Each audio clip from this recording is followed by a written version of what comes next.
Bien, rebonjour à tous et à toutes. Donc, je vous propose de finaliser notre cycle de conférences par un quatrième panel. L'idée étant, après avoir vu ce qu'apporte l'immersion aux différents publics et aux visiteurs, et en termes d'expérience immersive, comment en fait on travaille cette immersion-là, notamment lorsqu'on est dans un site physique, après avoir vu en fait les enjeux liés à la production, au pilotage d'un projet numérique hier, après avoir évoqué tout un ensemble d'enjeux autour du développement, de la diversification, de l'élargissement des publics, on va poursuivre en fait sur d'autres formats, des formats qui sont plus forcément uniquement physiques. On va parler vraiment de digitalisation en fait de ces expériences-là, pour proposer en fait tout un ensemble de propositions immersives, aussi bien ex situ, comme des visites. On le verra avec Thomas Tassin de Mira, donc, qui va nous présenter cette plateforme. Donc vous pouvez l'applaudir si vous le souhaitez.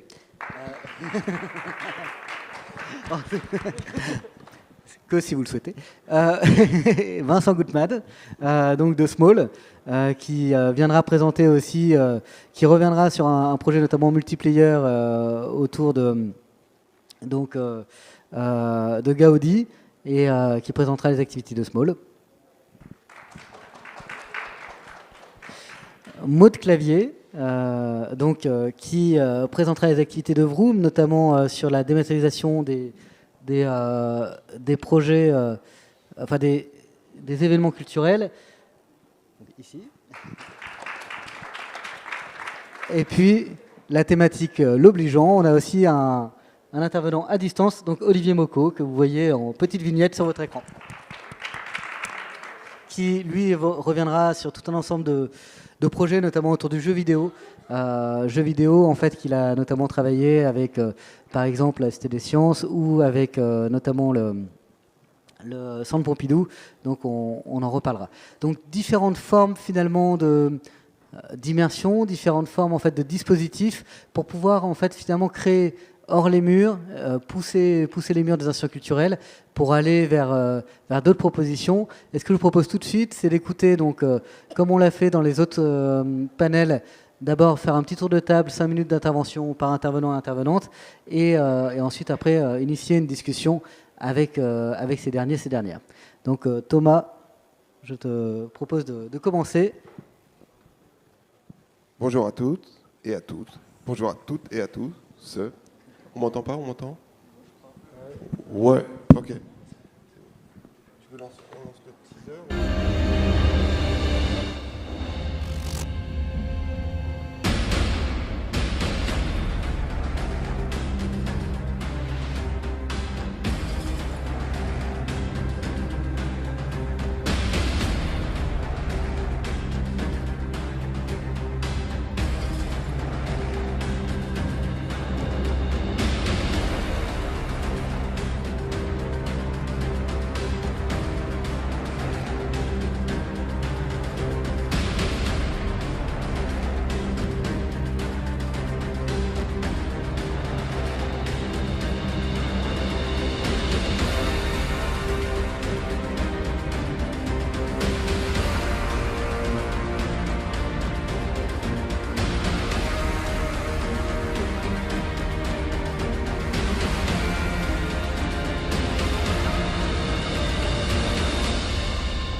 Voilà, alors ça c'est notre teaser qu'on a fini là, il y a 15 jours.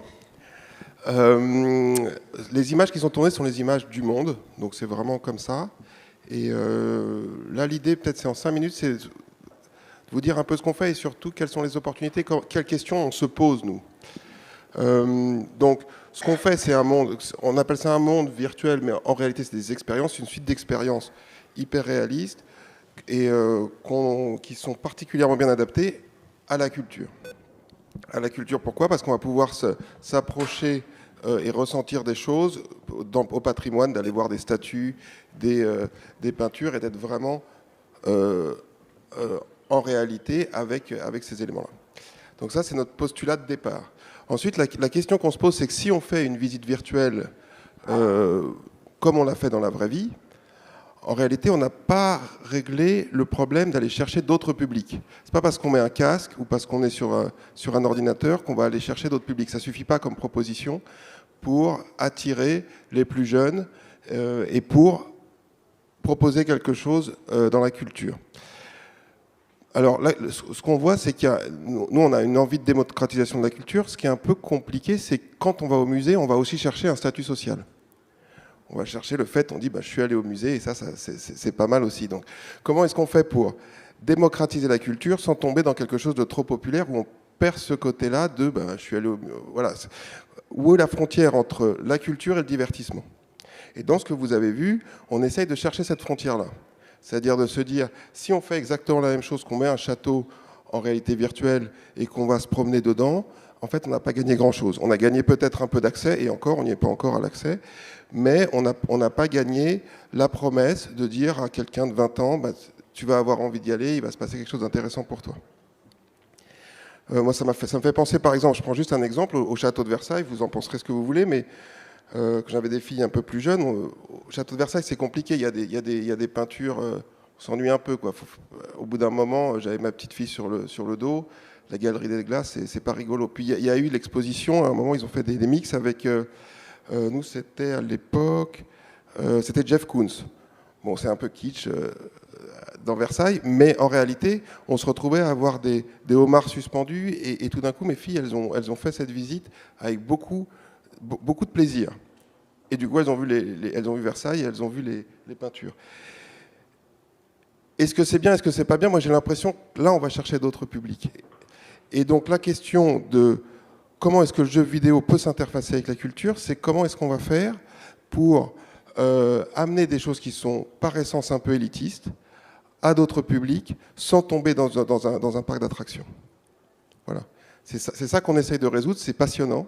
Donc on travaille à différentes institutions et on rentre comme ça dans les sujets.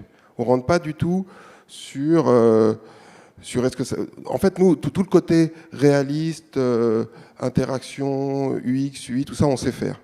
Donc on rentre vraiment sur pourquoi est-ce que des plus jeunes vont y aller et vont avoir envie de revenir et vont avoir vécu quelque chose qui est différent, mais on va quand même avoir fait acte de médiation culturelle.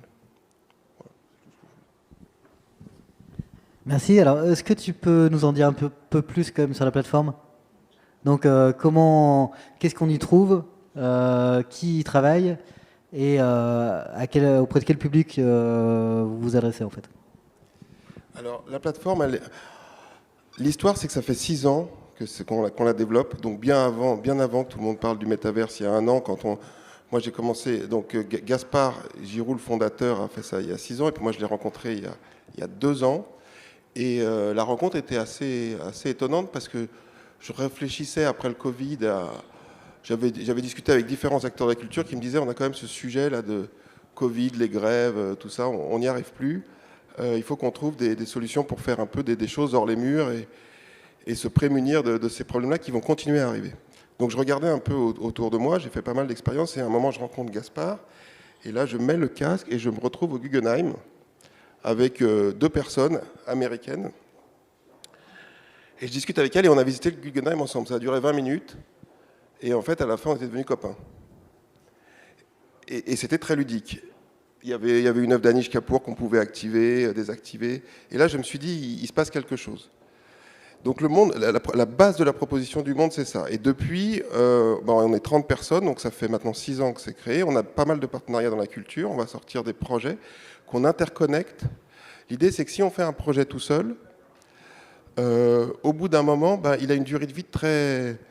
C'est comme si on fait un théâtre au milieu de la campagne, en fait.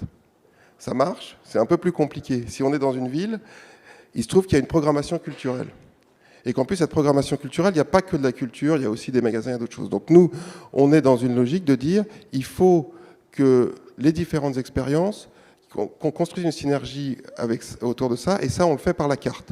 Donc on va faire Paris, et on va mettre des points particuliers dans Paris, où tout d'un coup, on va pouvoir aller voir, je ne sais pas, la Sainte-Chapelle, mais aussi quelque chose qui se passe à la Philharmonie, et puis peut-être une expérience de marque. Tout ça avec une animation autour de ça. C'est ça le monde, et un gameplay qui fait qu'on on invite les gens à faire cette découverte, et que plus on découvre, plus on a envie de découvrir. Ça va? Ça a répondu à la question? C'est déjà un petit peu mieux, mais je te tirerai un peu plus les verres du nez après. Donc c'est donc effectivement un monde, par exemple la ville de Paris, reconceptualisé avec tout un ensemble de sites qui peuvent être visitables, et vous pouvez rentrer en interaction avec les autres, avec d'autres membres. Oui. Oui, ce qu'on peut dire techniquement, c'est que c'est pas location based. Location based, c'est-à-dire que vous avez certainement vu Keops, donc qui sont où c'est dans un lieu, on prend un billet, on y va. Là, l'idée, c'est que ça peut être location based, mais sinon, on peut se connecter de partout. Et donc, on se retrouve à un endroit, mais en étant du monde entier. Merci beaucoup. Donc, vous le verrez petit à petit. Donc, on dévoilera petit à petit le projet. C'est un projet tout à fait enthousiasmant et extrêmement riche qui permet, en fait, pour le coup, de faire tout un ensemble de visites ex situ. Donc, pour vous montrer, en fait, les liens qu'il peut y avoir en termes de digitalisation et les différents formats, il y a tout un ensemble, en fait, d'approches qui peuvent être envisageables. Et ce que je vous propose, c'est d'écouter tout de suite Vincent Gutmann, côté Small, qui va revenir sur du location base, sur des expériences aussi in situ, mais pas seulement, tout un ensemble de projets en fait qui sont aussi portés pour montrer que la digitalisation, elle peut passer vraiment par différentes formes, par différentes approches. Et donc c'est en ça que l'intervention de Vincent était aussi intéressante dans ce panel. Bonjour à tous, et donc je suis Vincent Gutmann et je suis le co-créateur de Small, qui est un studio de fabrication et de production d'expériences immersives. Alors on est totalement agnostique en termes de technologie à la base. On fait de la VR, mais on fait aussi de la réalité augmentée, on fait du vidéo mapping, on fait plein de choses différentes comme ça. Nous, ce qui nous intéresse, c'est un peu la notion de mixer tous les arts vivants et de créer des nouvelles expériences. On adore la notion d'impliquer l'utilisateur dans l'histoire, et il y a plein de méthodes pour l'impliquer qu'on va chercher. Et là, ce que je voulais vous présenter, en fait, c'était un format qu'on a créé au sein de Small, qu'on appelle Small Stories, et qui est là pour faire du location base en VR, sur lequel on a réfléchi pendant plusieurs mois. L'idée, nous, c'est l'inverse, enfin, c'est de faire revenir les gens dans des endroits et de les avoir in situ. C'est hyper important pour nous, parce que je pense que tout le monde n'a pas vécu le Covid comme ça, et que c'était super important de se dire, bah, voilà, on a envie de les faire revenir. Pour les faire revenir, on va leur proposer autre chose.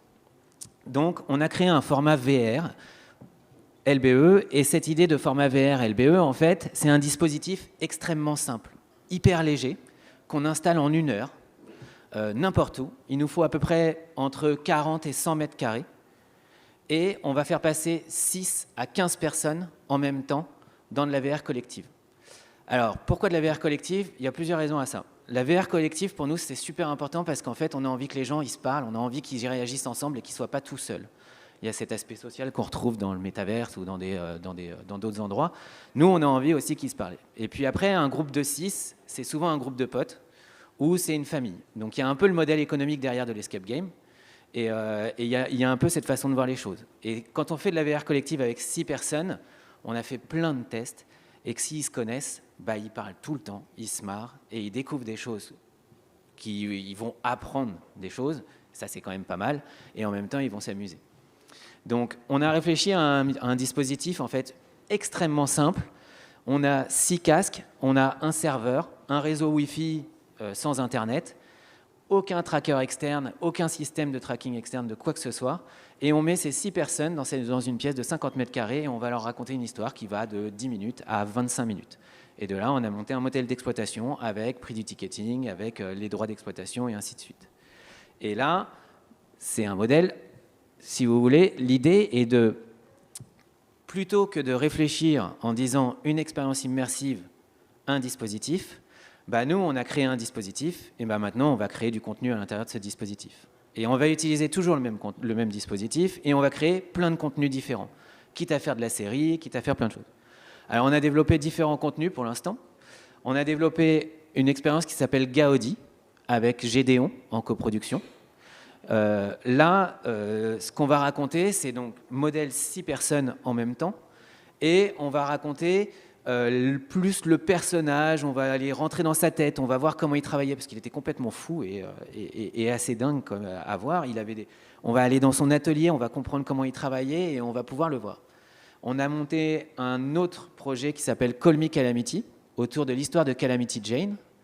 Et là, on va prendre le même dispositif technique, toujours, sauf qu'on va rajouter une actrice en live.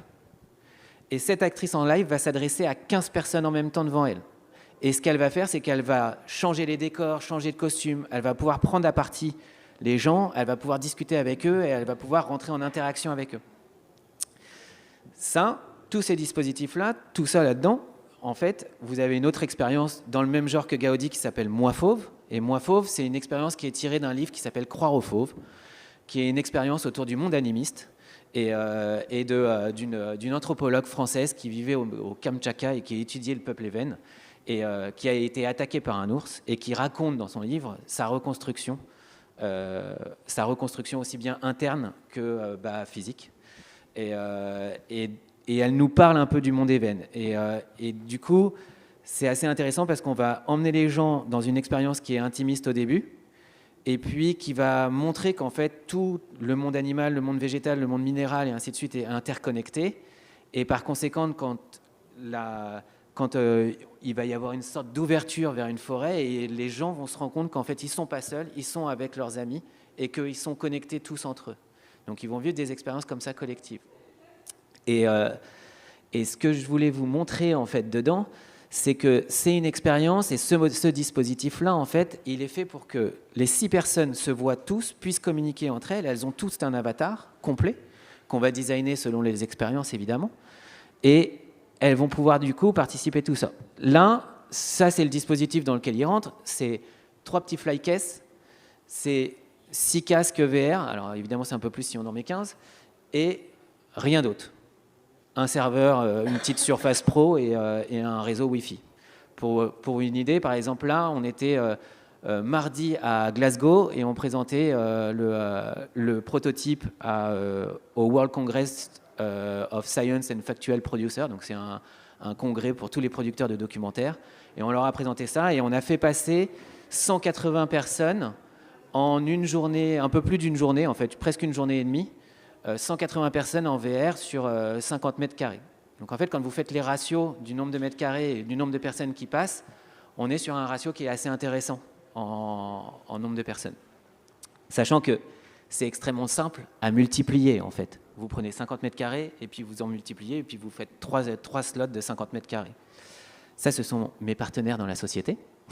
Voyez Lacker et Jean Delac. Et je peux vous montrer un autre truc derrière. Du coup, voilà. Ça, c'est à peu près des images sorties de Gaudi. Et oui, je ne sais pas s'il faut mettre play dedans ou pas. Si ça se lance, tout ça a l'air de se lancer tout seul. Résonante du maître catalan. Ah, par contre, on peut couper le son, je pense. Ah, c'est bon. Voilà. Donc voilà comment ça, c'est le prototype à l'heure actuelle. Le prototype dure 10 minutes. C'est une coproduction qu'on a fait avec Gédéon. Et l'idée, c'est qu'avec notre simple dispositif, on arrive à créer des avatars avec tout le monde. Les avatars, ils sont animés, ils ont une animation en procédural, comme ça, et ils peuvent tous se parler, ils sont tous dans le même espace, et de là, ils vont aller, c'est des casques autonomes, il n'y a pas de câble, il n'y a pas de backpack, il n'y a rien, et ils vont aller vivre l'histoire et découvrir le personnage de Gaudi. Voilà comment ça se passe à peu près. Mais on arrive à créer des avatars comme ça et à créer vraiment une sorte d'expérience collective. Et ça, en fait, nous, on l'a réfléchi comme ça parce qu'à force de parler avec des musées, à force de parler avec plein de gens comme ça, on s'est rendu compte que c'était hyper compliqué d'aller mettre des expériences immersives, notamment VR, parce que ça demandait un dispositif lourd, que ça demandait une médiation lourde, et ainsi de suite. Nous, notre dispositif, en fait, il peut être opéré par des médiateurs de musées. C'est un bouton Start, c'est un bouton Stop, et il n'y a pas et si ça plante, il faut juste rebooter la machine. Il n'y a pas de développeur, il n'y a pas de technique, de technique particulière, il n'y a pas tout ça à avoir, de techniciens et tout. C'est un système hyper simple. Et c'est ça qu'on voulait faire pour que des musées puissent prendre des dispositifs comme ça et accompagner d'autres expositions. À l'heure actuelle, Gaudi, il est prévu pour juin. On doit le finir pour juin. Et il est prévu pour partir pour l'instant sur 3 expositions différentes au Japon avec la NHK, qui va développer comme ça, donc qui va déployer des setups. Et eux, ils ont prévu, par exemple, de mettre 3 setups à la suite pour avoir un flux encore plus complet dans le musée. Et ça va suivre des expositions. Un des trucs qui est important, c'est qu'on arrive au centenaire de la mort de Gaudi. Et par conséquent, ça devient une date anniversaire. Et le fait de réfléchir des expériences qui vont avec des dates anniversaires comme ça, bah, il va y avoir plein d'expositions. Il va y avoir la fin de la Sagrada Familia, si tout le monde croise les doigts et qu'on y arrive vraiment. Et donc, ça va développer des expositions. Et par conséquent, bah, les musées et les lieux culturels peuvent prendre un dispositif comme ça en plus de leurs expositions. Et puis, il y a quelque chose aussi d'important pour nous là-dedans, c'est que comme Philippe Rivière ou comme Michael Cousigou, il y a des trucs qui sont bien, c'est que bah, ça, on va proche des gens. On n'est pas obligé d'aller dans des grands musées. On peut aller aussi dans des petits villages et dans des salles des fêtes et on s'installer n'importe où. Et ça, c'est un truc qui est aussi important pour nous, c'est de se dire qu'il y a un petit côté un peu saltimbanque de la culture où on va aller s'installer n'importe où, faire une journée de test et faire passer un village entier et repartir ailleurs après. Donc voilà. Merci beaucoup. Donc, on le voit en fait des propositions qui sont très plurielles dans leurs approches. Une approche distancielle ou en tout cas ex situ, une approche en fait plutôt in situ type LBE avec ce que vous proposez. Ce qui est intéressant aussi pour faire le lien avec ce qu'on a pu voir là, dans ces 2 jours, on a parlé du bal de Paris hier avec Backlight, on a parlé en fait d'émissifs ce matin. Donc on voit qu'il y a une approche au-delà de l'immersion. On est vraiment dans une étape plutôt d'interactivité, de plus en plus collective, avec vraiment en fait pour le coup du lien qui se crée entre les gens. Et c'est ce que Thomas évoquait, c'est ce que tu évoques aussi, et ce que Maud potentiellement aussi, je pense, va évoquer. Donc derrière l'immersion, on arrive à un deuxième niveau. On est vraiment en fait dans une logique plutôt d'interactivité, et aujourd'hui les solutions technologiques nous le permettent. Deuxième point aussi qui est assez intéressant dans ce qui a été évoqué, c'est le fait qu'il y a tout un ensemble de contraintes, on en parle depuis 2 jours, tout un ensemble de contraintes d'exploitation, de distribution, sur lesquelles on est en train de réfléchir, où il commence à y avoir des solutions de standardisation, etc. Et puis, il y a des approches justement en fait, pour essayer de s'abstraire de ces contraintes-là, et c'est notamment une autre approche que propose Vroom. Et donc, Maud, je te laisse la parole. Merci pour l'introduction, bonjour à tous. Ravi d'être ici. Du coup, Vroom, effectivement, historiquement, on a été une agence de création d'événements sur différentes plateformes virtuelles existantes. En fait, avant le premier confinement, il y avait déjà des plateformes de réalité virtuelle sociale, mais qui étaient plutôt habitées par des personnes très geeks, très joueurs, et il n'y avait pas d'événements vraiment culturels ou musicaux ou autres dessus. Donc, lors du premier confinement, on a été non seulement une étendue, enfin un remplacement d'événements réels qui ne pouvaient pas avoir lieu, comme des festivals, celui de Venise, de South by Southwest. On a aussi produit des concerts pour Jean-Michel Jarre, on en a produit 3 en tout, mais pour permettre aussi de briser les murs du confinement. Mais parallèlement à ça, pour moi aussi, à titre personnel, ça a été la découverte vraiment de la réalité virtuelle sociale. Et ça commençait, c'était en parallèle en fait des travaux plutôt de Small et Backlight qui eux faisaient du multijoueur LBE. Nous, on était un peu dans cette découverte du multijoueur en ligne. Et surtout sur comment amener des contenus et des événements intéressants et tout de même culturels qui soient assez ludiques, mais qui montent un peu le contenu en qualité sur les plateformes visées. Du coup, si tu peux mettre le teaser, il n'y a pas de son normalement. Donc pendant 2 heures, pendant 2 ans, on a créé des contenus sur plein de plateformes existantes. Nous, historiquement, on est plutôt attitrés au spectacle vivant. Le fondateur de Vroom a été propriétaire d'un théâtre pendant 20 ans. J'ai été metteur en scène et comédienne pendant de nombreuses années. Donc on a vu les contraintes des lieux réels. On a vu les contraintes des salles de spectacle, des contraintes physiques, des contraintes de coûts, des contraintes de jauge, et aussi la contrainte simplement du spectacle vivant qui est vivant une fois et qui après disparaît. Parce que personne ne va regarder une vidéo d'un spectacle de théâtre, où c'est très rare. Du coup, pour répondre un peu à ces contraintes, mais d'une manière complètement différente et créative, nous, on n'a pas choisi du coup l'hyperréalisme, on a choisi des environnements plutôt stylisés pour répondre à l'ensemble de ces contraintes. Donc plus de contraintes de lieux géographiques, parce qu'on peut créer des environnements en 3D qui reflètent plutôt l'environnement créatif d'un artiste plutôt qu'un lieu réel. Plus de contraintes de jauge, parce qu'on peut avoir des milliers de personnes en même temps dans les mondes virtuels et internationaux. Par contre, il y a des contraintes techniques sur le nombre de personnes qu'on peut avoir dans une même chambre virtuelle. Donc une fois qu'il y a 50 personnes, ça duplique le monde virtuel en monde clone, et on a des jauges de 50 personnes par monde. Et enfin, ça a été une rénovation de la façon de performer pour les artistes. Rien qu'avec Jean-Michel Jarre, on a exploré 3 terrains. Le premier était un peu un hackathon fait en 3 semaines qui s'appelait Alone Together. Le second spectacle était dans Notre-Dame de Paris, donc un lieu inaccessible, mais avec une patte beaucoup plus électro, techno-pop, des effets 3D, des mini-jeux pendant le concert. Ce concert-là a eu 75 millions de vues parce qu'on l'a fait en multiformat, donc format virtuel, format vidéo avec une réalisation très poussée, format 360. Et dans le dernier concert, on a fait un monde complètement onérique pour l'album Oxymore, qui est un son complètement immersif. On a fait une métropolis en noir et blanc dans lequel on a projeté l'avatar, l'hologramme de Jean-Michel Jarre. Donc cette fois-ci, c'était pas un avatar, c'était son hologramme filmé pendant la performance réelle, mise dans le monde virtuel. Et du coup, lui, c'était encore une autre façon de performer, parce que pour Notre-Dame, il était en avatar, donc il lui fallait une combinaison de motion capture pour performer.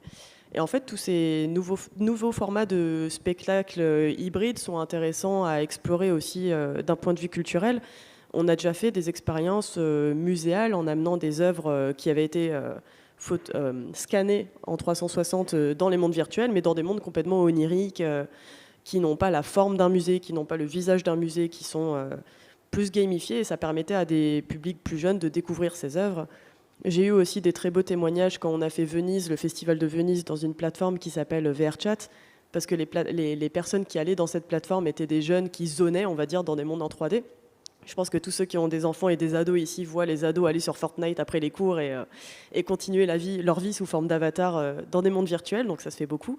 Et ces mêmes jeunes sont venus me voir en me disant « mais c'est génial, pour une fois on pouvait aller à un événement avec nos copains, voir des films 360 sélectionnés en festival », et ça cassait complètement le côté élitiste dont tu parlais tout à l'heure. Ça donne un nouvel accès, ça ouvre des nouvelles portes, mais il faut savoir comment notre public réagit. Parce que les jeunes, ils ne veulent pas voir un duplicata de musée exactement fait de la même manière dans le virtuel. Ils ont envie qu'il y ait une expérience en plus. Tu le disais aussi bien tout à l'heure, dès qu'il y avait une expérience un peu plus ludique à Versailles, ça, tout de suite, c'était plus intéressant. Donc voilà un peu ce que propose Vroom dans son ensemble. Merci beaucoup. Donc, ce qui est intéressant, c'est de voir aussi le rapport en fait, entre virtuel, entre guillemets, et réalité, où en fait, vous êtes passé d'un modèle de remplacement, finalement, aussi à une solution pour pérenniser un spectacle vivant, par exemple. C'est vrai que j'ai complètement pas parlé de l'essentiel. En fait, on est en train de créer notre propre plateforme à Vroom aussi, qui va sortir le 10 janvier. Donc c'est ce que vous avez vu au début du teaser, parce qu'on a fait des expériences dans plein de plateformes et qu'on n'y trouvait pas les outils pour faire du live de la meilleure des manières. On a décidé de créer aussi notre propre plateforme, mais avec un point de vue différent du vôtre, du coup, qui est moins dans le réalisme et plus dans l'expérience un peu entre le concert et le vidéoclip pour le milieu de la musique, du spectacle vivant, etc. Et avec cette vocation d'augmenter aussi le spectacle vivant avec tout un ensemble de nouvelles fonctionnalités comme VRChat et autres. Et aussi, une dernière chose, oui, c'est d'augmenter les fonctionnalités pour les gens qui créent des mondes virtuels. Donc, par exemple, qu'un designer lumière s'y retrouve et sa console virtuellement et puisse faire le light design en live. Pareil pour les caméramans, que les gens en fait, du spectacle vivant puissent retrouver leur code dans des univers virtuels et en 3D. Donc, on développe ces outils-là. Et on développe aussi un autre outil sur notre plateforme qui est une salle déjà préconstruite avec plusieurs environnements possibles, le choix de mettre ce qu'on veut sur les vidéos, de diriger les lumières et d'en décider la couleur, etc. pour créer son propre spectacle virtuel en freemium dans un premier temps. Et lorsque l'artiste atteint une certaine jauge, ensuite on lui demandera de faire du ticketing et on aura un revenu share de cette façon-là. Donc c'est intéressant de voir des nouveaux modèles de performance, donc des créations de salles et aussi la rediffusion, c'est qu'on peut faire du replay à l'infini. Donc c'est aussi des nouveaux systèmes monétaires qui se mettent en place. Merci beaucoup Maud. Ce que je vous propose, c'est de finaliser notre petit tour de table et d'écran avec Olivier Mocco, donc, qui est en ligne avec nous, pour que Olivier nous présente Game in Society. Une autre façon d'aborder en fait finalement les liens qu'il peut y avoir entre numérique, immersif et monde culturel, notamment en s'imprégnant des logiques des jeux vidéo. Donc Olivier, c'est à toi. Bonjour à tous, je ne sais pas ce que vous voyez vraiment à l'écran, si c'est moi, ma vidéo et tout, ça fait partie des enjeux. Donc Game Society, c'est quoi? C'est une agence de création de jeux vidéo pour la médiation, la culture, la formation. On a une expérience, on a commencé sur tous les enjeux, en fait, comment apporter l'écriture ludique, vidéoludique dans d'autres domaines. On avait commencé notamment avec Arte, enfin avec d'autres personnes, notamment David Dufresne sur la conception d'un jeu documentaire. Et on a fait beaucoup d'applicatifs en professionnel. On s'est posé des questions de médiation, par exemple le compteur Linky. On a fait un jeu de formation pour former 60 000 personnes à poser un compteur. Donc peut-être que les personnes que vous avez vues ont joué à cela. Tout ça pour vous dire qu'en fait, nous, ce qui nous intéresse, c'est de partir d'existants, que ce soit l'existant des œuvres ou que ce soit l'existant des publics. Alors nous, on est un peu plus modeste, on part des gens qui n'ont pas forcément beaucoup de moyens, qui n'ont pas forcément de gros ordinateurs, qui ont des téléphones, qui sont pas super formés, et on va justement vous montrer pourquoi on essaie de toucher par leurs canaux, en fait, on part de chez eux. Donc on a fait un premier exemple dans le domaine de la culture avec le Centre Pompidou, qui s'appelle Prism 7, donc qui est un jeu vidéo sur plusieurs plateformes, hein, PC, Mac, mobile, Android, iOS. Vous pouvez voir le trailer à l'instant. L'idée, c'était quoi? C'était de toucher les publics là où ils ne sont pas, c'est les publics d'une jeu vidéo qui ne sont jamais là, et donc leur proposer une expérience, d'aller les chercher. C'est pour ça qu'on allait dans le domaine du jeu vidéo, donc faire un jeu vidéo. Donc là, vous avez un jeu qui dure relativement court, hein, 2 heures d'expérience. Mais on est surtout allé du côté aussi des communautés, c'est-à-dire qu'on était sur jeuxvideo.com, on était à la Paris Games Week, on a coproduit tout ça ensemble, et ça a permis avec le Centre Pompidou, et ça a permis vraiment d'aller chez eux, sur leur territoire. Et ça, c'est un point encore qui est très important quand on veut aller chercher des publics. Peut-être qu'Antoine, tu veux que je partage moi l'écran, ça sera plus simple. Je vais faire comme ça, ouais, ça va. Ça sera peut-être pas d'une fluidité totale et absolue pour vous tous, mais ça aura au moins l'avantage de, voilà, peut-être mieux maîtriser la vidéo et tout. Je t'en prie. Voilà, donc ça, ce jeu, donc on a réalisé aussi avec Bright, et c'était la médiation à Pompidou. Alors, il est sorti en plein confinement, chance ou malchance pour le confinement, mais d'un point de vue timing, c'est intéressant pour nous. Et ça te permettait de retisser une conversation entre art contemporain et moderne et des publics qui ne sont pas forcément familiers de l'art moderne ou contemporain ou du jeu vidéo. Ça, c'est aussi ce qui est assez hyper intéressant, c'est 2 mondes qu'on a réussi à toucher. Et là, ce jeu, donc, il existe encore, il est toujours accessible. Et en plus, on a fait une déclinaison pour les écoles et les lycées. Donc, il y a une espèce de grande install qui tourne en Île-de-France, de lycée en lycée. Donc, cette thématique autour de l'art, de la lumière et de la couleur, donc vraiment du jeu, un game design autour de cette problématique, et à chaque fois une mécanique de jeu qui est au service du message. Voilà, gameplay is a message qu'on aime souvent à dire. Ensuite, dans d'autres domaines de formation, cette fois-ci, alors qui est aux alentours des musées, des lieux culturels, c'est important, je voulais vous montrer. C'est un jeu de formation développé par l'agence de promotion du territoire autour du Louvre-Lens, donc qui s'est monté pour promouvoir tout ce qu'il y avait autour du musée, hein, du Louvre-Lens. Et ils se sont rendus compte qu'en fait, tout le personnel, enfin toutes les personnes qui travaillent dans la restauration, l'hébergement et le tourisme, connaissaient pas la région. Et c'est vrai que quand vous avez des problématiques de rebond, de visite, de connaissances, etc., c'est hyper compliqué. Parce que vous arrivez à Louvre-Lens et vous faites quoi après? Parce que, évidemment, on peut penser l'expérience que musée, mais il y a aussi l'expérience culturelle et touristique au global. Et dans beaucoup d'endroits, à part à Paris, où effectivement, nous, on peut avoir une pratique de je sors 1 heure dans l'après-midi, un dimanche au musée. Pour beaucoup de gens, c'est une expédition qui est prise dans un package global, à savoir visiter un musée, des théâtres, un stade de foot, aller à Bollaert, etc. Et donc là, l'idée, c'était vraiment de former les apprentis, donc dans les lycées professionnels à Hénin-Beaumont notamment, donc dans des zones qui sont voilà, qui ont vraiment besoin d'être soutenues, et la région soutient énormément, et ça c'est assez admirable, et en même temps que celui qui est à Béthune sache qu'est-ce qui se passe à Lens, à Valenciennes, parce que vous n'êtes pas sans savoir qu'il y a énormément de musées, il y a énormément de ressources patrimoniales qui ont été remises en avant, et c'est un jeu qui est là pour apprendre et qui permet des taux de mémorisation et de découverte juste du territoire, des trucs aussi simples que ce que fait mon voisin. Et c'est vrai que ça peut paraître simple, mais dans la réalité, c'est un vrai besoin de formation et de découverte et de promotion de la totalité du territoire. Donc là, à peu près 110 lieux sont présents sur tout le bassin minier, avec de l'art déco, avec des musées locaux jusqu'au Louvre-Lens, etc. Une autre approche encore de ce qu'on a pu faire cette fois-ci avec la Cité des Sciences, dans le cadre d'un événement tête-à-tête, on avait fait un petit métaverse pour expliquer justement ce qu'était le métavers, donc en utilisant une plateforme voilà, que beaucoup utilisent, qui est VRChat, qui permettait une initiation, une découverte de ce que c'était, avec une médiation in situ aussi, hein, mais avec une accessibilité malgré tout en ligne sur les casques relativement simples, Oculus, Quest et PC. L'idée étant là de mettre en avant la dimension visite sociale. Ce qui nous intéressait, c'était vraiment de faire des choses à plusieurs, tous ensemble, et de découvrir en fait ce que c'était le métavers par l'expérience justement, plutôt que d'en parler. Voilà, donc assez ludique, on manipule, on teste des choses, on découvre progressivement et on peut observer l'ensemble. Je vous passe la suite pour pas prendre de temps pour les autres. Et enfin, dernier point, alors là, on est encore sur une autre typologie d'approche. Cette fois-ci, c'est une artiste qu'on accompagne. Je tenais à vous le montrer aussi parce que finalement, ça rejoint pas mal de choses qu'on a pu faire précédemment à les institutions culturelles et publiques. C'est une artiste qui veut envoyer, je vais vous envoyer le trailer, tout simplement, pour que vous puissiez voir. Voilà.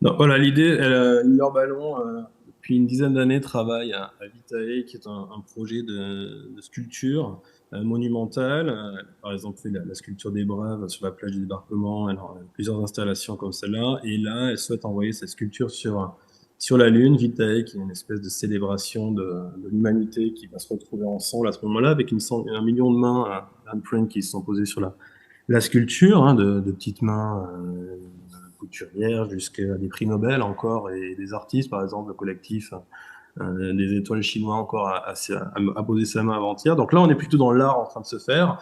Et l'idée, c'est qu'il faut financer, crowdfunder tout ça. Et comment crowdfunder tout ça? Par la production d'un club, d'une part, de rencontres scientifiques autour des différents astronautes. Là, vous avez Thomas Pesquet qui a déjà testé, par exemple, l'œuvre, le président du CERN, enfin tout un comité spécialiste évidemment dans les questions spatiales. Donc, une communauté d'intérêt pour animer pendant plusieurs mois. Hein, vous aurez des rendez-vous, des rencontres, dans un petit métavers qu'on a créé aussi pour les occasions, dans lequel on expose à la fois tout le travail qui a été entrepris par l'artiste depuis des années, et en même temps qui permet aussi de faire de l'événementiel in situ en plus. Et enfin, troisième étape, une fois qu'on aura réussi à récolter l'ensemble des besoins pour envoyer cela sur la Terre, sur la Lune, on va faire un design participatif de jeu pour créer une utopie.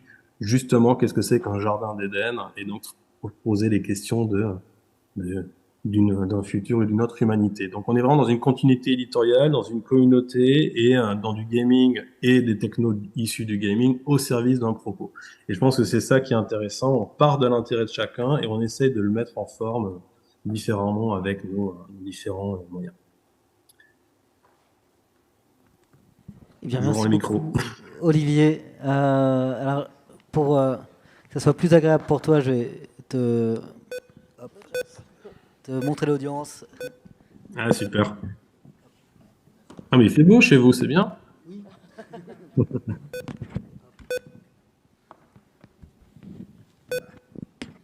Ça sera mieux. Voilà. Donc, hop là. Oui, donc alors merci beaucoup pour vos différentes interventions. Voilà, ça permet de montrer vraiment une diversité de formats et d'approches.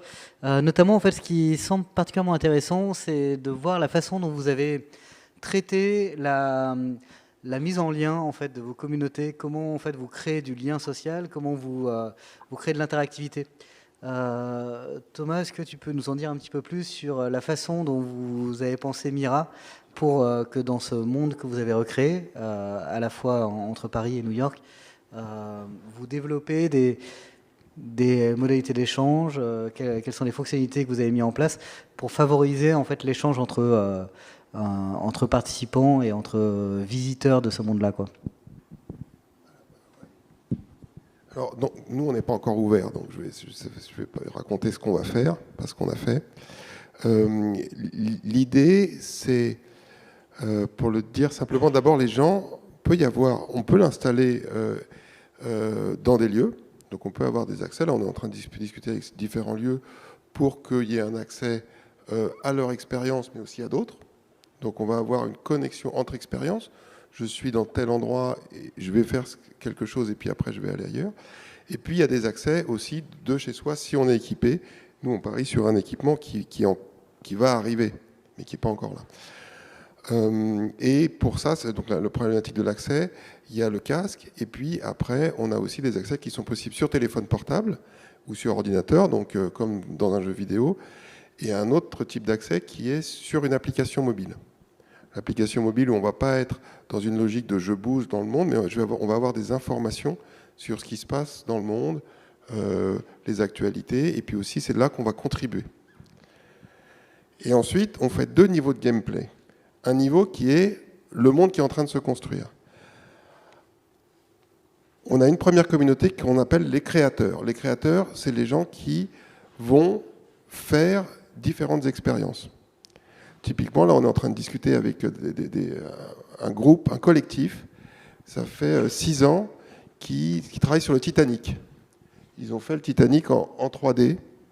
C'est magnifique, mais ils n'ont pas de plateforme pour le porter, que ça soit accessible en VR et qu'il y ait une histoire derrière et que ça soit avec d'autres événements. Donc ça, c'est notre première communauté qui sont ces créateurs. Il y en a partout dans le monde et il n'y a pas de lieu de publication.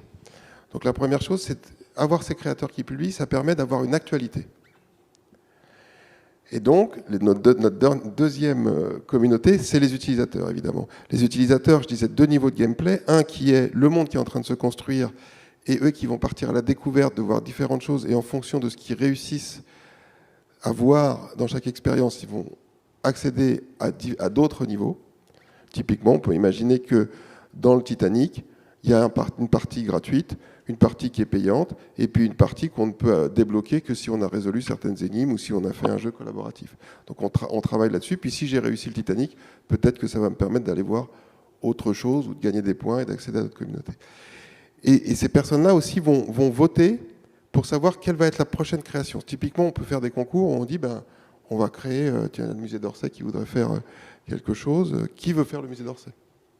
Et donc, il va y avoir des projets qui vont être proposés par des créateurs, et c'est les utilisateurs, en fonction justement de ce qu'ils ont fait, donc ils ont certains niveaux et de certaines parts de voix, qui vont dire, tiens, ça serait vraiment bien qu'on ait ce produit-là. Et ça se passe sur le téléphone portable.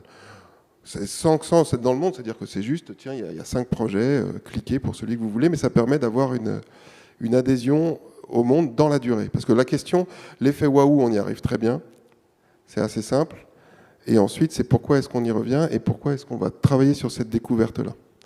Voilà. Et nous, notre tagline, c'est « Expand your world », c'est-à-dire on part de notre monde, mais ensuite, on va le déformer un peu, on va aller plus loin, et c'est ça qu'on invite les gens à faire dans la durée. Ça a répondu ou pas ? Oui. Bon. Merci. Donc, ce qui est extrêmement intéressant aussi, et vous avez réussi à fédérer un nombre de créateurs assez impressionnant, et vraiment de qualité, en fait. On peut en citer certains qui étaient là hier, comme Backlight, et avec la vocation de faire vraiment, en fait, pour le coup, des reconstitutions hyper réalistes, plutôt, en fait, de lieux, mais pas forcément que ça. Non. L'idée, c'est que comme les gens ne sont pas dans un endroit, on se dit qu'utiliser ce qu'ils connaissent, c'est une bonne porte d'entrée. Après, ça ne veut pas dire qu'on ne va pas bouger autour de ça, c'est tout. Et quand on cite Backlight, on ne se met pas du tout en opposition par rapport au LBE, mais on s'inscrit, c'est une vision peut-être un peu long terme, mais en disant c'est comme le cinéma et l'audiovisuel, il faut penser une chronologie des médias. Donc il y a un moment où on crée quelque chose pour un événement, on le fait tourner dans le monde entier. On peut aussi à un certain point, peut-être pas toute l'expérience, peut-être quelque chose, avoir un format qui permet à tout le monde d'y accéder, ceux qui n'ont pas pu le voir, et c'est une suite du modèle économique en fait. Voilà, c'est comme ça qu'on se positionne par rapport aux créateurs, pas du tout en frontal sur le fait nous on veut pas créer en fait, on le fait pour montrer qu'on sait faire et parce que il faut bien commencer, mais l'idéal c'est qu'on le fasse plus. Et donc ça peut être aussi en lien peut-être avec ce que vous faites chez Vroom. Maud, je ne sais pas si tu veux en parler un peu plus justement sur les modalités d'interactivité en fait entre les utilisateurs et puis ce lien aussi avec les créateurs peut-être. Oui, alors pour prendre un cas un peu concret, donc on va sortir notre premier concert le 10 janvier prochain. Effectivement, sur la plateforme, il y a 3 niveaux, mais pour ce concert-là, ça va se situer entre le clip immersif et le concert, parce qu'en fait, techniquement, pour que quelque chose soit accessible en réalité virtuelle et de manière assez fluide et sur les casques autonomes, donc nous, on vise un accès grand public, donc ceux qui ont un Quest 2 chez eux et pas un bon PC pourront voir l'expérience. Donc ça veut dire quand même qu'on doit beaucoup optimiser les environnements 3D, les avatars et tout ça. Donc on crée 3 environnements pour chaque artiste. Chaque artiste se produit dans un lieu qui lui plaît ou qui est en correspondance avec son univers.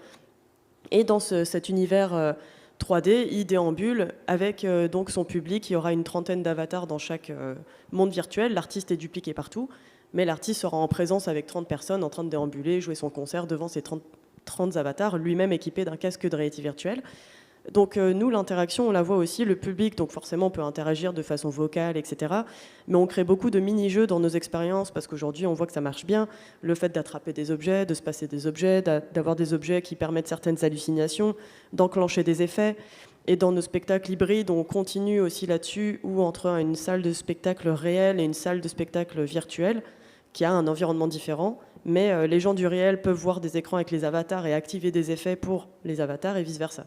Donc on essaie vraiment d'être dans ce côté collectif, interactif et très, très gamifié et ludique. Et pour les créateurs, donc on a, comme je disais tout à l'heure, le premier palier qui est une salle préfabriquée pour les performeurs, plutôt pour qui performent, et un second palier qui est pour les créateurs semi-pro, parce que nous, on est plutôt contre l'idée des plateformes où les outils de création sont hyper simplifiés, parce que ça crée des choses moins graphiques, donc je pense que vous, c'est pareil. On développe dans un moteur de jeu vidéo qui s'appelle Unity, dans lequel nous, on va rajouter ce qu'on appelle des préfabs, c'est un peu geek, mais je veux dire nos plugins pour que les créateurs puissent l'utiliser, créer leur propre monde et le soumettre. Mais comme on veut garder une ligne éditoriale qualitative, on se permettra de juger l'œuvre et de dire ok, vous avez le droit d'être public sur Vroom, ou alors votre monde reste privé et vous pouvez inviter vos proches. Parce qu'on tient à avoir une certaine qualité éditoriale. Merci. Donc sur les ressorts ludiques aussi, je pense qu'Olivier peut nous en dire aussi quelques mots. Le fait de venir du jeu vidéo, j'imagine en fait il y a tout un ensemble de ressorts, de leviers que vous utilisez aussi pour créer de l'interactivité sous d'autres médiums que la réalité virtuelle.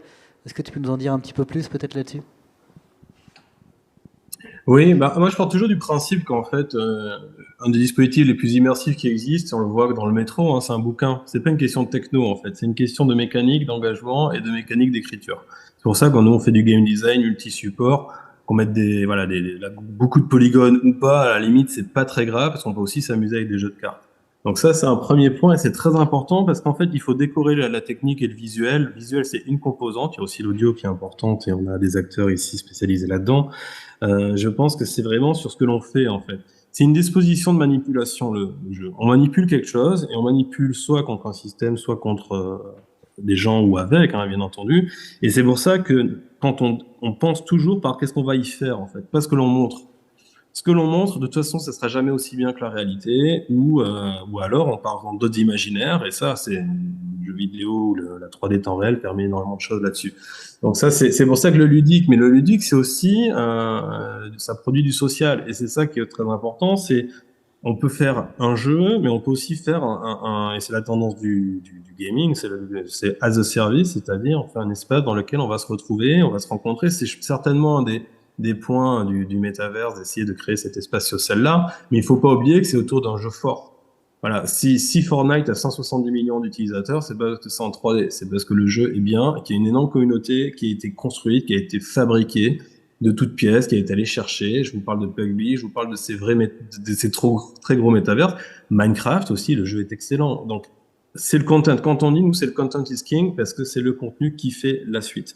Et c'est vrai que c'est pour ça qu'il faut une mécanique. Il faut que la mécanique, même avec des boîtes, elle soit chouette à jouer. Et c'est ça un des gros défis, c'est qu'après, on fera tout l'habillage du monde, c'est que de la ressource humaine. Par contre, de faire un jeu qui soit chouette, qui soit impliquant, qui soit mobilisant, qui fasse jouer, bon, bah ça, c'est difficile, mais c'est très important parce que c'est ce qui permet de dialoguer avec les machines. Sinon, enfin, vous voyez, je pense que vous avez tous fait des visio apéros, et à un moment donné, faire des visio apéros en jouant, ça passait mieux. Ben voilà, c'est un peu l'intérêt, c'est comment on joue à plusieurs et comment on essaye de passer un moment devant un écran et que ce soit pas aussi pénible que du travail. Merci pour ce retour. Et Vincent, alors, tu avais commencé à le décrire, effectivement, dans les avatars que vous avez créés pour créer l'association de multijoueurs et collective. Quels sont aussi les mécanismes d'interaction que vous envisagez? Comment vous avez travaillé l'expérience pour qu'elle soit la plus sociale possible? Alors nous, on est parti au début en se disant il va falloir qu'on mette plein de games mécaniques et qu'on aille mettre plein d'interactions. Et puis en fait, au fur et à mesure, on a regardé l'histoire, on a vu comment les gens réagissaient à ça, et on s'est rendu compte que tout le monde n'est pas capable d'écouter une histoire, de vivre une expérience, de répondre à des questions, d'activer des boutons, d'activer tout ça. Donc en fait, on a simplifié encore tout ça. Et de plus en plus, dans nos expériences, la partie interactive, c'est la partie communication et sociale entre les gens. C'est-à-dire qu'ils vont communiquer pendant tout le long. Et ça, c'est un peu notre système interactif. On a enlevé le côté je vais actionner ce bouton-là et tout. On leur donne des mécaniques hyper simples, genre essayer de chercher un élément dans la pièce, mais pas plus que ça. Parce que, en fait, avec plein de tests dans nos expériences, le fait d'être en VR, déjà les déstabilise un peu, ils ne sont pas tous habitués. Le fait de se balader tous ensemble, le fait de se voir, les 3-4 premières minutes, ça arrive souvent qu'ils se regardent tous et puis ils font « Ah, coucou, oh, t'as vu, j'ai un corps, ah, je joue avec mon corps et tout ». Donc déjà, en fait, pour nous, ça, c'est une interactivité et ça, c'est un moment important. Et après, on les emmène et on simplifie le système comme ça. Merci. Et c'est marrant cette dimension corporelle que tu évoques, en fait, effectivement, qui permet de recréer finalement aussi un... Il y avait un truc, en fait, on a fait plein d'expériences VR solo au début. On a fait plein d'expériences comme ça. Et un des trucs qu'on avait quand on faisait ces expériences-là, c'était on faisait des démos au bureau. Et il y avait quelqu'un qui arrivait, qui mettait le casque, ça durait 20 minutes. Il y avait son pote qui attendait à côté. Et à la fin, en fait, il enlevait le casque et il faisait Ah, essaye, c'est génial. Et moi, je trouve que ça, c'est le truc le plus horrible du monde, en fait. C'est que maintenant, son pote, il va attendre 20 minutes derrière. Et voilà. Et il y avait ce truc qu'on voulait reproduire qui est un peu comme au cinéma. Au cinéma, tout le monde regarde le même film, tout le monde est un peu comme ça devant la scène, et puis à un moment, il y a la lumière qui s'allume. Et quand vous êtes avec des amis et tout, vous vous retournez, alors t'as aimé? Et bien ça, je trouve ça vachement plus intéressant. Et donc c'est un peu ce qu'on a voulu reproduire avec nos expériences comme ça. On parlait tout à l'heure de réseaux de distribution autres que des musées. Qu'est-ce que vous envisagez alors comme type de lieu et quelle est un peu votre stratégie de déploiement en fait pour Gaudi? Alors, la distribution. La distribution du LBE, c'est quand même super compliqué. C'est-à-dire que nous, on est studio. À la base, on fabrique des expériences. Et puis, au bout d'un moment, on se dit, on va monter en production parce qu'on a besoin de valoriser tout ce qu'on fait et tout. Et puis après, on produit des expériences, on réfléchit à des systèmes. Et puis, en fait, on se rend compte qu'il n'y a pas beaucoup de distributeurs LBE. Il n'y en a même pas. Il y a plein d'initiatives qui se montent, qui sont presque là, qui arrivent et tout. Et voilà. Et donc, on se met même à réfléchir nous-mêmes au modèle économique, on se met même à réfléchir nous-mêmes à la distribution. Et d'ailleurs, il n'est pas impossible qu'un jour, on se dise, on va réfléchir à monter notre boîte de distrib, quoi. Parce qu'il n'y en a pas beaucoup. Mais là, c'est pour ça, en fait, c'est le modèle qu'on a monté en LBE comme ça, il est fait pour s'adapter partout. C'est-à-dire que on peut le mettre dans une salle comme ici, on peut le mettre dans un bar, on peut le mettre à peu près partout du moment qu'on a 50 mètres carrés. Donc après, on est ouvert au musée, mais on est ouvert à tout. On peut ouvrir un pop-up store, on peut ouvrir une salle des fêtes dans un village et ainsi de suite. Donc ça, on est ouvert à tout. Ce qu'il faut qu'on trouve maintenant, c'est des distributeurs. Il faut que ça se crée, il va falloir que ça arrive, des distributeurs qui prennent en charge le matériel, qui prennent en charge toute cette acculturation qu'on fait en permanence avec les gens, en leur disant regardez comment ça marche et ainsi de suite, qui prennent en charge de la démo et qui va installer et qui va faire juste un peu de support et voilà. Parce que ça devient plus trop notre métier au bout d'un moment. Alors justement sur la distribution, Thomas, en fait, tu évoquais la possibilité, enfin, vous laissez cette opportunité aussi d'avoir des déploiements physiques. Comment vous envisagez toutes ces contraintes d'exploitation en fait dans les lieux physiques? Est-ce que vous commencez à y réfléchir ou est-ce que l'idée serait quand même de plutôt privilégier un accès à distance et pas trop de LBE? Non, le LBE, c'est une porte d'entrée comme une autre. On n'a pas vocation, effectivement, c'est un métier, donc on ne le fera pas. Mais si jamais il y a dans ces cas-là, on se met en partenariat. Ce qui est un tout petit peu compliqué dans le LBE, quand c'est pas avec des capteurs, je ne sais pas comment vous résolvez ce problème, mais c'est que si les gens sont ensemble dans une pièce, comme dans la réalité dans le monde virtuel, ils vont pas forcément faire la même chose. Ils sont pas positionnés pareil dans le monde virtuel que dans le monde réel. Et donc ça, est-ce qu'on les met chacun dans une cabine téléphonique isolée ou est-ce qu'ils sont ensemble et ils savent pas où ils sont parce qu'ils entendent des bruits? Nous, c'est notre principal sujet par rapport au LBE, par rapport à ce qu'on propose quand les gens sont vraiment dans des pièces différentes, parce que là, voilà, s'ils sont ensemble dans le lieu et le reste, ils oublient complètement. Ouais, carrément, c'est clair qu'il y a ce passage de l'un à l'autre qui va être hyper compliqué à penser et à réfléchir. Nous, on le réfléchit pour l'instant que LBE. Évidemment, on peut sortir une expérience plateforme et qui sera solo dans ces cas-là et qui n'est pas du tout la même. Mais on n'est pas, on fait pas en fait notre modèle LBE pourra pas encore s'appliquer à de la plateforme comme vous faites. Par contre, il y a un truc hyper intéressant, c'est la chronologie des médias, comme tu disais, et c'est une évidence qu'il va falloir qu'on réfléchisse à cette solution-là, parce que oui, on fait du LBE, puis il y a un moment, ça se retrouvera sur des plateformes et ainsi de suite. C'est aussi la chronologie de l'interactivité. Tout à l'heure, tu disais que les gens qui viennent en salle, il ne faut pas leur donner trop de systèmes d'interaction, sinon ils sont perdus. Et nous, on a le problème inverse des communautés en ligne qui sont à fond interactifs, et si c'est pas méga hyperactif, interactif, ils ne sont pas dedans. Et du coup, on a vu ce délire-là, enfin, c'était assez rigolo quand on a produit Jean-Michel Jarre dans VRChat, on a fait un concert qui s'appelle Oxymore. On a ramené la communauté de fans de Jean-Michel Jarre qui, eux, restaient assez sagement autour de l'hologramme à l'écouter comme un vrai concert, et tous les autres gamers de la plateforme qui couraient partout, qui jouaient avec tout, qui se lançaient tout. Donc on a dû penser l'expérience sur deux niveaux, et je pense qu'il y a non seulement une chronologie des médias, d'abord ils auront un LBE, puis ensuite ils aimeront bien, puis ensuite chez eux ils feront des expériences un peu plus interactives, mais pour clairement adapter de l'un à l'autre, ce sera une réécriture totale du projet.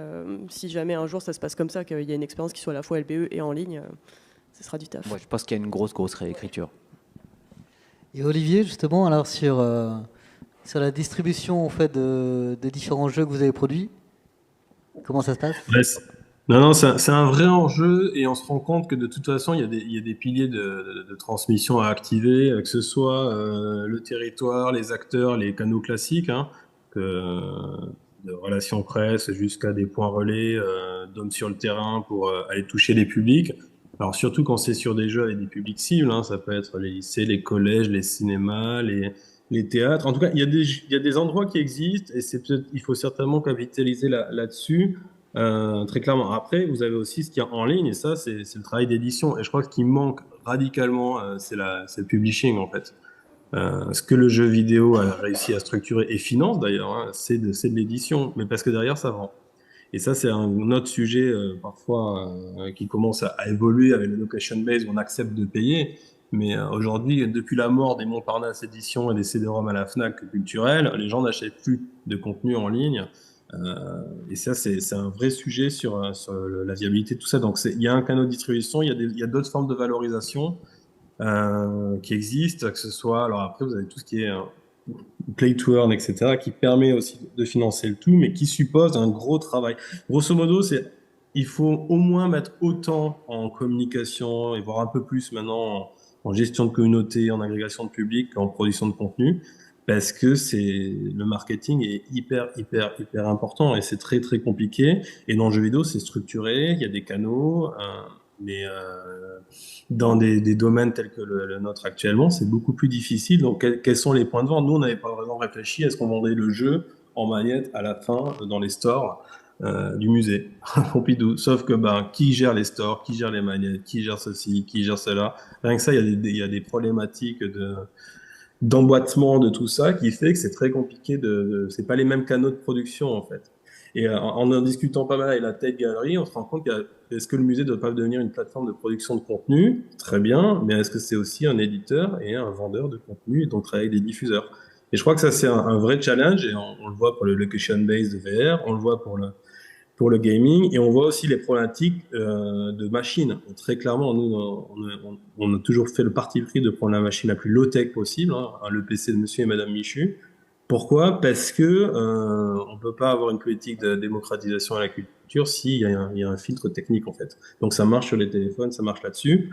De la même manière, quand on a réfléchi à faire de la VR, alors dans certains cas, c'est très bien, et on fait sur des trucs peut-être plus précis, médicaux, des choses comme ça, mais on a des problématiques de parc installé, en fait. Et de la même manière, sur les machines pour faire tourner des trucs de très grande qualité. Alors, soit on les fait tourner sur des consoles PS5, soit on les fait tourner, et encore les PS5, c'est même pas 100 millions de machines installées, hein, c'est pas grand-chose par rapport à des PC. Ou alors, vous avez des problématiques de cloud computing qui sont super, mais qui sont un désastre écologique. Donc, c'est un vrai sujet, la diffusion. Et il y a des canaux qui existent, et encore une fois, essayer de structurer l'existant, de repartir des canaux, peut-être d'autres manières, d'autres pratiques qui existent, et essayer de faire converger tout ça. Je pense qu'il y a un truc dedans, c'est que en fait, ça fait quand même pas mal d'années que sur ces techs, on développe des choses, du contenu. Moi, je considère que pendant toutes ces années, on a développé quand même beaucoup de choses bien pourries et qui marchaient pas, qui étaient instables, qui plantaient avec du grand public, des choses comme ça. Et ça, c'est ce qu'il y a de pire. Et on arrive à une certaine maturité de la tech et du contenu narratif et ainsi de suite, parce que ça y est, ça fait longtemps qu'on bosse dessus. Et donc, c'est là où je crois que tout ce qui est production, création, ça y est, c'est fait, ça marche, on est là, on est prêt, on sait comment fabriquer, à quel prix, et ainsi de suite. Et donc maintenant, on va pouvoir commencer à entrer dans le problème de la distribution et de l'exploitation, parce que oui, ça y est, ça commence à être stable, ça va pouvoir passer avec du public, et ainsi de suite. Donc on rentre vraiment dans cette phase-là maintenant où il y a une certaine maturité du marché, et on va pouvoir y aller, quoi. Il va falloir que maintenant des gens se lâchent. Oui. Ce qui est intéressant aussi, et je reboucle peut-être aussi avec d'autres interventions qu'on a pu avoir hier et aujourd'hui, c'est la place des musées en fait dans tout ça, la place des lieux culturels de diffusion, un musée ou lieu de spectacle vivant, qui sont à la fois potentiellement des lieux de diffusion, qui sont potentiellement des éditeurs, qui sont potentiellement des producteurs, des coproducteurs, qui sont potentiellement plus rarement des financeurs. Donc c'est ça aussi, c'est ce lien-là qui est assez, qui interroge aussi sur les modèles de relations que vous pouvez avoir avec eux. Je ne sais pas si tu veux en dire quelque chose, Maud, sur les salles de spectacle vivant notamment. Oui, alors effectivement, on a eu quelques expériences avec des musées, dont une qu'on a créée pour la RMN, en partenariat avec Art of Corner, qui avait fait de la photogrammétrie de certaines œuvres. Il y en avait 6. Nous, on les a mises dans un monde virtuel comme ça, avec aussi des pop-up vidéo et des choses un peu plus explicatives, mais dans un monde virtuel assez onirique qui était au milieu de l'espace. Et au final, les gens ont été assez contents de voir ça, mais c'était pour le public qu'on n'avait pas encore assez interactif. Donc je pense qu'il y a quelque chose à jouer, où là, on a essayé de faire une expérience un peu moins sage que l'expérience muséale dans une plateforme, mais un peu trop sage pour la plateforme en question. Donc pour nous, la place des musées, elle est aussi dans la recréation d'un concept, soit de montrer des collections dans des choses un peu plus narratives et gamifiées, soit d'utiliser des lieux de patrimoine, comme on a fait avec Notre-Dame, pour y faire des concerts et de l'événementiel. Donc il y a un peu des nouveaux modèles à trouver sur lesquels nous, on cherche encore. Thomas, vous commencez à avoir un bon réseau de musées. Comment vous travaillez avec eux, musées et autres lieux culturels? Et pas que. Non, on explore. Je vais revenir au début à ce que je disais, c'est-à-dire la question, c'est effectivement si on met juste des sculptures comme on voit dans un musée, c'est moins bien, parce que c'est toujours moins bien. Voilà. Donc il faut trouver ce narratif-là, et on ne peut pas le faire tout seul, donc on fait des expériences avec différents acteurs là-dessus, et c'est très itératif, et on trouve des choses assez belles et dont on est assez content. Mais c'est un peu tôt pour en parler. Il n'a pas le droit d'en parler. C'est ça. Donc j'arrête avec mes questions. Et la côté Cité des Sciences et Centre Pompidou, Olivier, est-ce que tu peux nous raconter un peu comment vous avez organisé la relation peut-être avec ces deux institutions? La relation, on est dans des relations de co-conception et d'exploration. Là, c'est du test. On a aussi fait pour eux des collections de NFT. Alors, c'est un gros mot, je pense, ici, mais voilà, c'était pour explorer en fait sur la problématique de la certification numérique et du collectible. Après, c'est qu'une techno, on n'est pas obligé de spéculer derrière. D'ailleurs, c'est des NFT gratuites, c'est l'intérêt aussi de le dire. Donc, en fait, on réfléchit à ces différents usages, alors exploratoires, de réflexion, d'adoption, de compréhension. On voit qu'en fait, là, on est peut-être tous des geeks, mais si vous saviez le nombre de personnes où on leur dit, allez là-dessus et ah, mais il faut télécharger une appli, comment je fais? Pour télécharger une appli, on parle. Hein. On parle pas encore de comment je fais pour jouer. Et ça, en fait, l'illettrisme est tellement énorme que c'est tous ces projets, en fait, qui sont intéressants de montrer que il faut prendre par la main, et c'est ça le premier enseignement, c'est la barrière d'entrée qui est parfois très très très très très très très basse, mais qui existe et qui fait qu'on n'y va pas, quoi. De la même manière qu'on peut passer devant un musée et ne pas y aller parce qu'on ne sait pas comment y rentrer. Ben là, c'est la même chose. Donc ça, c'est ces retours d'expérience qui sont très importants parce que c'est en faisant qu'on se rend compte que, par exemple, sur le jeu, on avait fait une chasse au trésor dans la cité qui nous permet de gagner une NFT. Ça, c'est un très très bon levier pour la collection. Versus quelque chose qui n'est pas animé, où là, en passif, ça marche pas. Et ça, c'est très important aussi de montrer que c'était un levier pour aller chercher de l'incentive dans les différents lieux. Et donc, en 2h30, vous visitiez toute la cité et en même temps, vous récupériez vos collectibles. Donc ça fonctionne parce qu'il y avait un côté challengeant. Et quand il y a du challenge, il y a de l'obsession. Et s'il y a de l'obsession, on n'est pas loin du désir. Et si on n'est pas loin du désir, on a à peu près gagné. Donc c'est ça qui est un vrai sujet, en tout cas de découverte. C'était des expérimentations à la cité avec d'autres, avec Pompidou. C'est beaucoup plus long terme, beaucoup plus structuré. On a plus de recul aussi. Et c'est pour le coup, c'est les usages après qui sont faits du dispositif qui sont super intéressants. Déjà, le dispositif, il tourne. On l'a vu tourner au Carré d'Art à Nice, on l'a vu tourner dans des différents festivals dans le monde, sans être forcément prévenu, mais c'est très bien, c'est ouvert et c'est à tous, quoi. Et après, tout le dispositif de médiation qui est, encore une fois, à la place de ceux qui vont utiliser pour d'autres. Et ça, c'est hyper important de penser toujours à ça, à la médiation de l'humain. Quoi qu'il en soit, ça rejoint la pratique de diffusion, mais c'est la même problématique, à savoir qui passe, qui a autorité, voilà, qui va autoriser les gens, qui va faire la curation et qui va le mettre à disposition.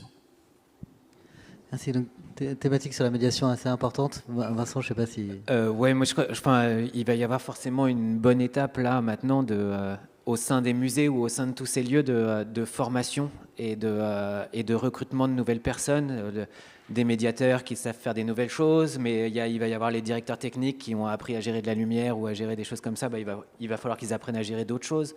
Il va y avoir plein de nouveaux postes ou on va dire des nouvelles compétences à acquérir au sein des musées et des lieux.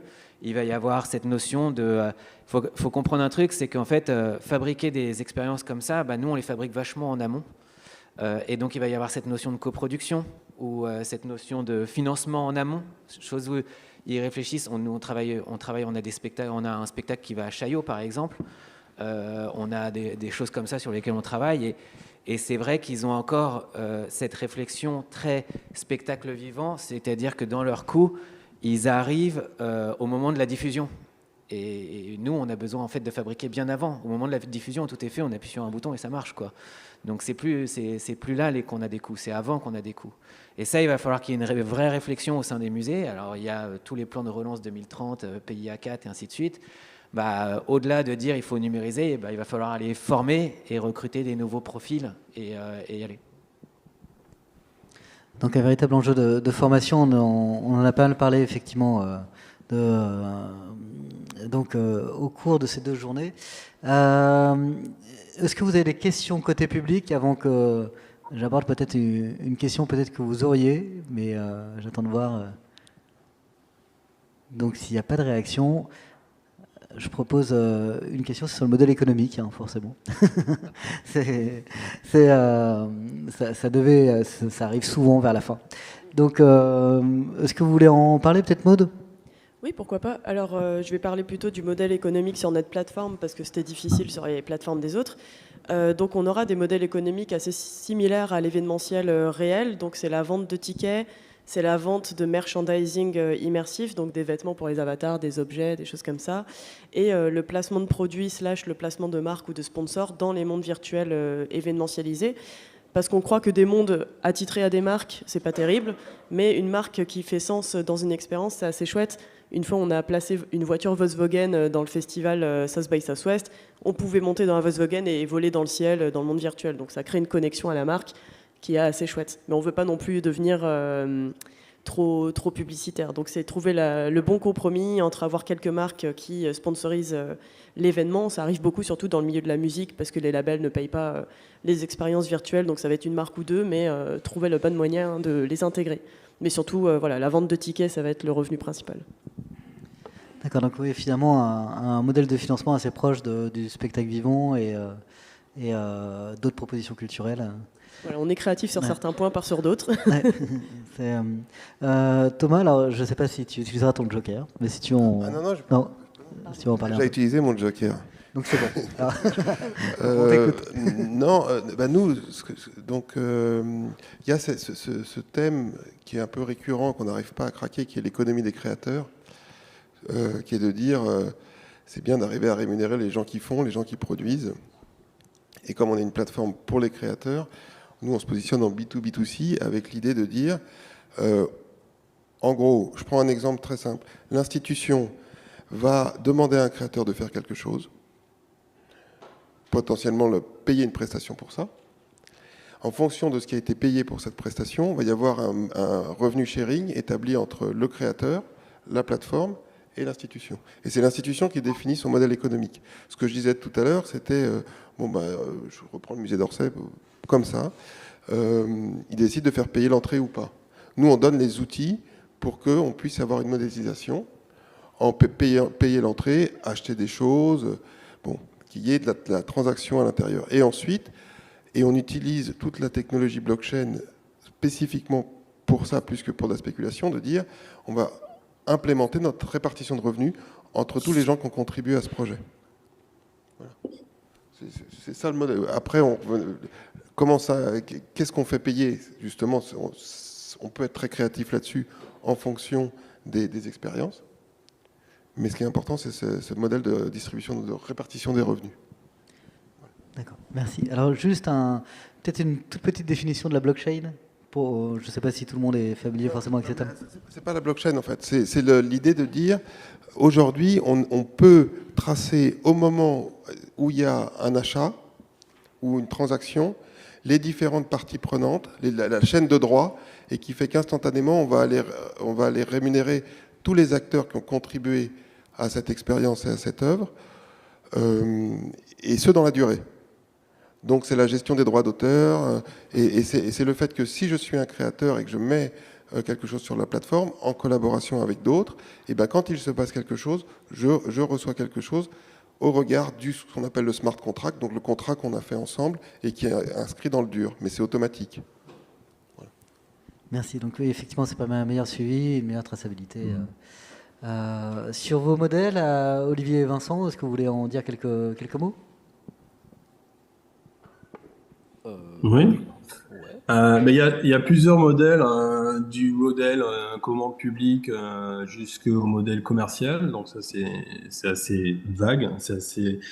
Dès que c'est commercial, nous, on est dans une coprod, donc on prend des risques aussi. Ça, je pense que tout partenaire qui veut avancer sur la création prend des risques. On a ici plusieurs acteurs qui le font, et c'est important aussi de le souligner.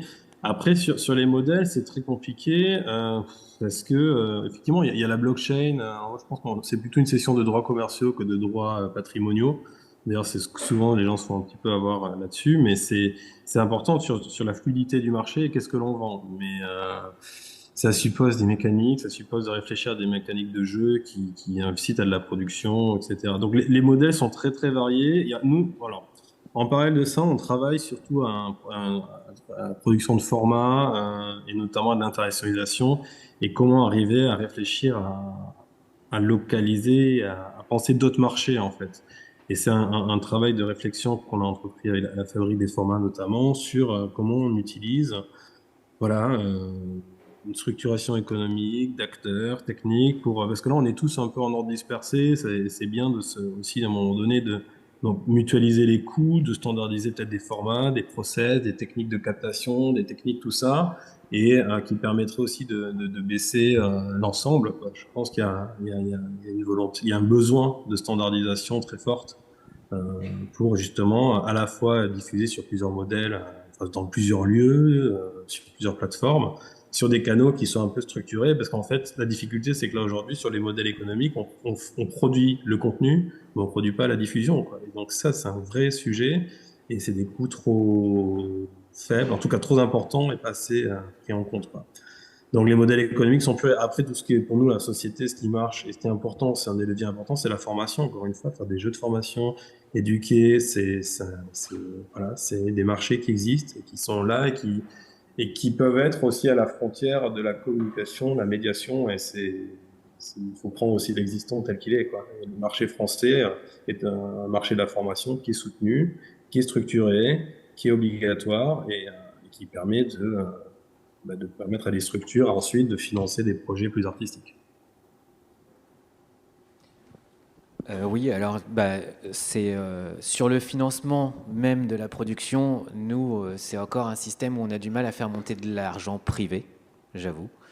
On est beaucoup sur de la coprod internationale, à aller chercher des fonds publics ou aller chercher des musées en coproduction, des lieux en coproduction, des choses comme ça. C'est encore compliqué de faire monter de l'argent privé, soit avec de la marque, soit avec du mécénat, ou voilà. Ça commence à arriver, ça va arriver, j'espère. Voilà. Le truc, c'est que pour faire ça, en fait, on leur a montré et on a développé nous-mêmes le modèle d'exploitation avec comment ça va marcher, combien ça va vous permettre de générer comme revenu, avec un prix, ticket, moyen, ainsi de suite, développé, un taux d'occupation sur votre recette. Donc en fait, on a tout un tableur qu'on peut leur montrer avec lequel on travaille pour leur montrer que ça peut être rentable, qu'ils peuvent payer leur médiation, qu'ils peuvent s'en sortir et ainsi de suite. Et donc ça, c'est ce qu'on a dû travailler nous-mêmes pour acculturer en fait les lieux et leur permettre de comprendre que c'était pas à perte qu'ils allaient faire ça. C'est à peu près comme ça qu'on marche. Et après le modèle vraiment sur le final, nous on a à peu près la même tech qu'un Emissive avec Fabien.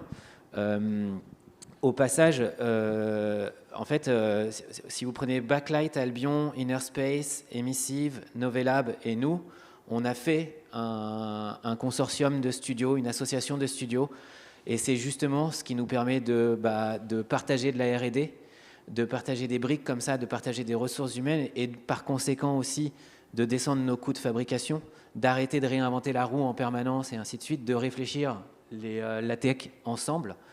Et de là émaneront différents projets. On a un projet de standardisation du LBE pour qu'on puisse fournir à des lieux une sorte de standard et que tout le monde puisse s'équiper pareil et que tout le monde on puisse leur fournir un catalogue derrière et que ça soit aussi bien le Bal de Paris que ce que nous on fait chez Small ou ce que fait Pitch Garden avec Inner Space et ainsi de suite.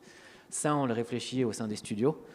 Et après, évidemment, le modèle de rentabilité, c'est la diffusion, quoi. C'est plus on a de lieux, plus on gagne de l'argent. On fait du ticket sharing ou on vend directement les droits d'exploitation. Et voilà, mais c'est la multiplication des lieux de diffusion qui va faire qu'on devrait être rentable. Voilà, donc si vous n'avez pas d'autre chose à rajouter, c'est bon. Alors je vous propose peut-être de clôturer, sauf s'il y a des questions dans la salle. C'est bon. Donc, juste pour synthétiser peut-être en quelques mots ce qu'on a vécu là dans ces 2 jours, c'est une immersion en fait dans ce monde-là qui est en pleine mutation, qui est en pleine émergence, qui est en train de se structurer de plus en plus. Vous avez pu le toucher du doigt en fait durant ces 2 jours avec des approches en fait, des différentes formes d'approche vis-à-vis des publics. Vous avez vu la diversité peut-être des modèles qui sont envisageables.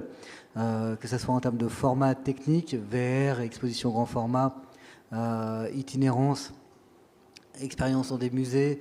On a vraiment une diversité pour le coup en fait de modèles de diffusion et d'approche des publics, une diversité aussi dans la production où il y a une volonté aussi d'essayer de standardiser, au même titre d'ailleurs que la distribution, les modèles de production pour que ça soit peut-être de moins en moins onéreux, parce qu'on le voit, il y a une vraie difficulté aussi à développer des modèles qui sont encore largement financés en fait plutôt par le privé, donc qui nécessitent aussi une certaine rentabilité.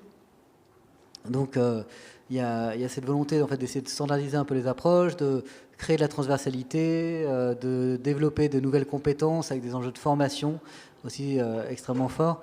Il y a tout un ensemble aussi d'enjeux liés en fait à de nouveaux guichets de financement à les mobiliser. Et peut-être un dernier point, enfin deux derniers points qui sont aussi importants, c'est la place des musées dans tout ça, la place des lieux culturels. En tant que professionnel de la culture, comment en fait on s'empare de ces sujets-là, comment en fait on peut en fait tisser des liens avec ce monde de l'immersif comme vous l'avez vu, qui est extrêmement pluriel, et puis tout un ensemble d'enjeux aussi liés à l'accessibilité, à l'éco-responsabilité, à des missions en fait donc plutôt publiques, puisque en France le modèle est plutôt colbertiste et plutôt en fait très fortement public, en tout cas dans le secteur muséal. Donc comment en fait on s'empare aussi de ces différents sujets qui sont plutôt poussés par les industries culturelles et créatives, plutôt par le monde du privé, et comment on s'en empare pour aussi se les réapproprier et en faire en fait des modèles de futures expositions, de futurs dispositifs de médiation et des modèles de diffusion. Écoutez, en tout cas, merci beaucoup. Et la suite continue à 14h30 avec des focus.